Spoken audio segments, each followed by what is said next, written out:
fatatsika tsara fa Japon dia tena manana fifandraisana manokana mihitsy amin'ny Madagasikara ary ny son excellence moa zany monsieur l'ambassadeur dia tena manampy be mihitsy amin'izany fifandraisana zany ary nandeha mihitsy izy nanaty maso zavatra misy any amin'ny Tsimo dia nanao tatitra izy tany amin'ny gouvernement japonais dia ritatsika maly reny fa misy atao hoe aide d'urgence zay nomenatsika any amin'ny 3 millions de dollars ary fanomorony any fa mbola misy ezaka hafa ezaka foezaka avitezaka zany ho ataon'ny zareo manampianatsika manakoso zany hoe amin'ny andro sarotra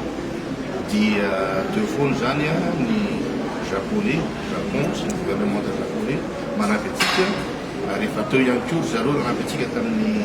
crise na Covid-19 iny eo amin'ny lafiny ara-toe-karena moa dia fatatsika efa maro ireo investissement zay ataon'ny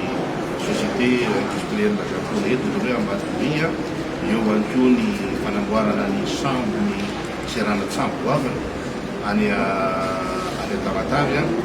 maro samihafa na amin'ny lafiny fampianarana zany na amin'ny lafiny fahasalamana na ny fanaovan-dalana dia misy fiara-miasa kaiky amin'ny gouvernement japonais zay zany no tena sorana azy aloany ary mamafisiny zany ny